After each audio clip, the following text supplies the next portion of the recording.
بالإيمان بما جاءت به الأنبياء والأولياء من أسراره الربانية ووفقنا لمتابعة سنته والبهية السنية وأصلي وأسلم على من سجد له الملك وهو في ظهر أبيه السوري وعلى آله وصحبه والتابعين في السبيل النوري أما بعد.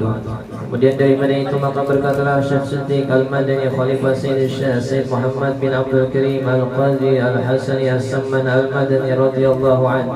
Segala saudara-saudaraku manakala aku dengar dan aku lihat akan riwayat daripada guruku daripada hadis Nabi sallallahu alaihi wasallam, bermula pada ketika dibaca menagi aulia Allah diturunkan oleh Allah Subhanahu wa taala akan rahmat yang luas atas orang yang membaca dan orang yang hadir mendengarkannya, serta diikatkannya dengan yakin hatinya bahwa orang itu benar-benar wali Allah. Mudah-mudahan malam ini kita dapat rahmat.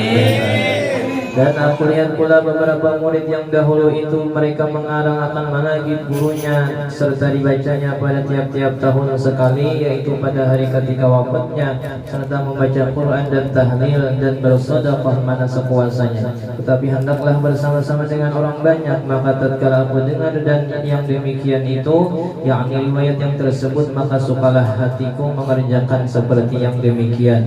Atas sekadar pahamku yang babal ini serta aku himpunkan akan setengah karamah daripada guruku, yaitu Sayyid Syekh Muhammad Samman radhiyallahu anhu, seorang yang ahli syariah wal tariqah wal haqiqah, yaitu seorang wali kutub di dalam negeri Madinatul Rasul. Barang siapa berkehendak ziarah ke kubur Rasulullah sallallahu alaihi wasallam, padahal tiada minta izin kepada beliau, niscaya adalah ziarahnya itu sia-sia jikalau pada zahirnya sekalipun. Dan adalah tabiatnya radhiyallahu anhu itu kasih sayang ya kepada orang yang talibul ilmi, orang yang menuntut ilmu, dan kepada orang-orang yang alim dan orang-orang yang saleh, dan kepada segala orang fakir dan miskin, dan lagi pula suka ia berkhidmat kepada segala orang yang datang ziarah ke kubur baginda Nabi Muhammad sallallahu alaihi wasallam, daripada orang-orang yang alim dan orang-orang yang saleh, dan daripada segala orang yang awam dan khawas. Dan adalah tabiatnya lagi ialah itu ketika masa kecilnya hingga sampai had mursyidnya, dan lagi pula ia sangat memuliakan akan ibu bapaknya, lagi pula mengekalkan akan musyahadatul wujud dan muraqabah dan ibadah, hingga ia meninggalkan daripada adat dan melawan ia akan hawa nafsunya, hingga daripada yang perkara yang halal sekalipun. Dan tiadalah tidur ia pada ketika malam hari melainkan sedikit jua, dan apabila ia diberi bantal oleh orang tuanya ketika ia hendak tidur, maka kalau kesalah ia seperti orang yang sakit.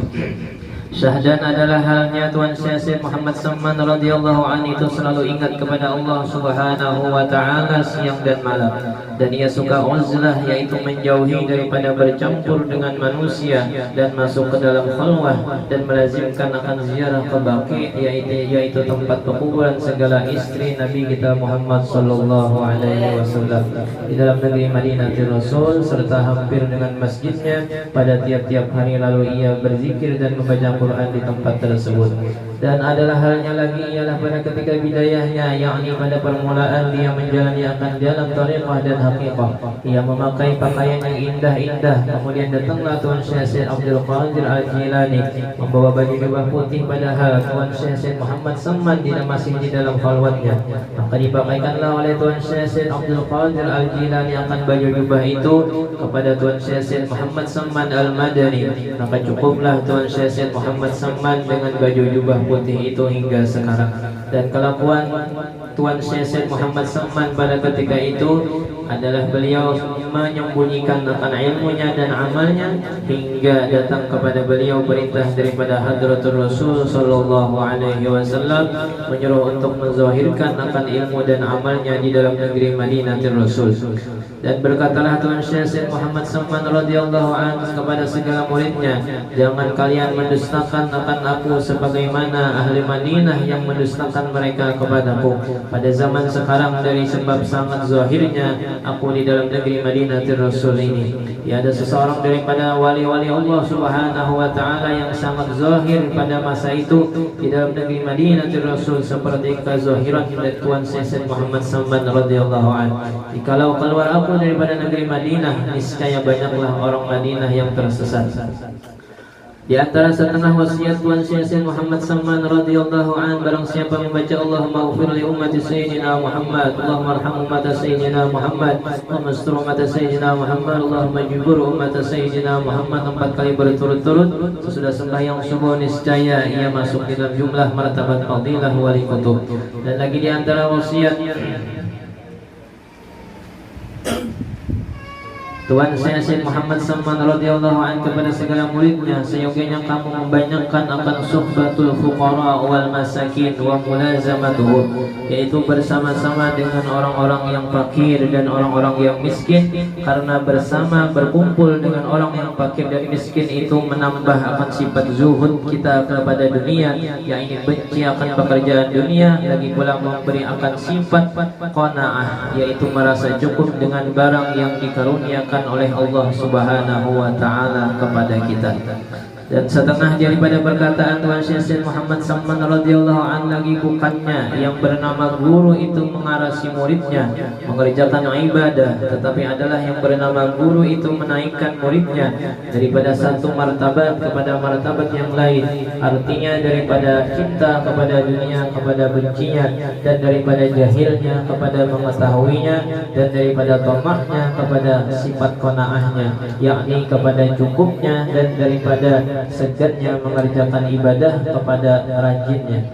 Dan setengah daripada perkataan Tuan Syekh Muhammad Salman radhiyallahu anhu, barang siapa mengambil thariqah kepadaku serta diamalkannya, niscaya yang mendapatkan rasa majzub di dalam dunia, yakni diambil oleh Allah Subhanahu wa taala, akalnya yang basyariah diganti dengan akal yang bangsa rabbani, yakni diambil oleh Allah Subhanahu wa taala akan rasa punya wujud dan sifat dan af'al diganti dengan rasa adam mahdud, yakni adam semata-mata, yakni tidak punya wujud dan sifat dan af'al melainkan hanya Allah Subhanahu wa taala, wujud yang hakiki. Kalau tiada ada didapatnya rasa majzub itu pada awal umurnya, niscaya akan didapatnya pada akhir umurnya, sekalipun waktu hendak sakaratul maut. Lagi pula diluaskan Allah Subhanahu wa taala akan rizkinya yang halal dengan nampak dan mujarrab. Mudahan kita mati berada di dalam keadaan husnul khatimah.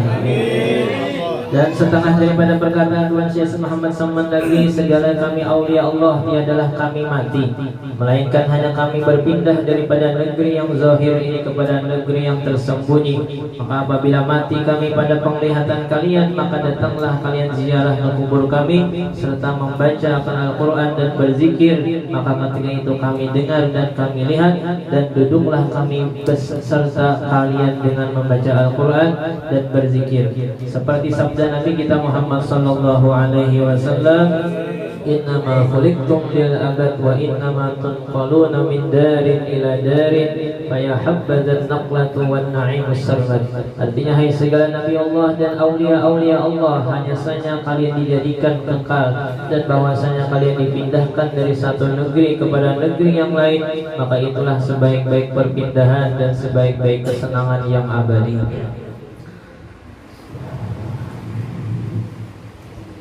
Syahdan, adapun syarat kita hendak mendapatkan suatu karamah ataupun keberkahan daripada wali-wali Allah Subhanahu wa taala, yaitu ada dua syaratnya. Yang pertama, hati kita harus yakin bahwasanya orang itu adalah benar-benar wali Allah, sekali-kali tiada kita ragu kepada beliau.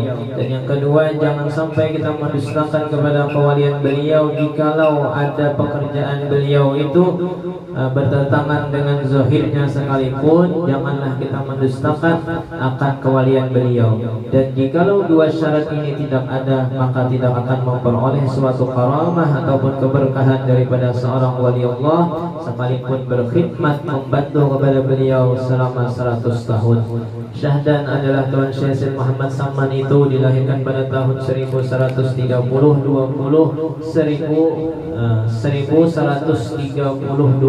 daripada hijratul Nabi sallallahu alaihi wasallam di dalam negeri Madinatul Rasul, dan diwafatkan radhiyallahu anhu itu pada tahun 1189 daripada hijratul Nabi sallallahu alaihi wasallam pada hari Arba tanggal 2 Zulhijjah al-Mubarakah, dan dimakamkan di Baqi' berhampiran dengan pekuburan segala istri Rasulullah sallallahu alaihi wasallam. Ini suatu faedah, barang siapa melazimkan membaca manaqib Tuan Syekh Muhammad Salman pada tiap-tiap tahun sekali, serta bersama-sama orang banyak dan membaca Al-Quran, serta bertahlil dan bersedekah sekadar kemampuan, kemudian dihadiahkan pahalanya kepada Tuan Syekh Muhammad Salman, apalagi jikalau dikerjakan pada hari wafatnya, niscaya Allah Subhanahu wa taala meluaskan rezekinya yang halal, dan lagi Allah Subhanahu wa taala menyampaikan akan segala hajatnya, baik itu hajat dunia ataupun hajat akhirah. Mudah-mudahan dengan berkat kita membaca maulid, dengan berkat kita memuji akan baginda Rasulullah sallallahu alaihi wasallam,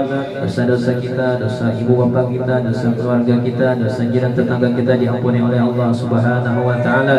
Dan mudah-mudahan kita selalu diberikan kesehatan, keafiatan, dijauhkan daripada segala bala macam musibah, daripada segala macam penyakit, dan mudah-mudahan Allah Subhanahu wa taala selalu memberikan kita taufik hidayah dan meluaskan rezeki kita yang halal lagi berkah, dan mudah-mudahan kita diberikan husnul khatimah, dikumpulkan bersama wali-wali Allah Subhanahu wa taala, dan dikumpulkan bersama baginda Nabi kita Muhammad sallallahu alaihi wasallam. Wallahu subhanahu wa ta'ala ala hadhihi niyyah wa qul niyatin salihah ila hadratin nabi. Al-Fatihah. A'udzu billahi minasyaitonir rajim.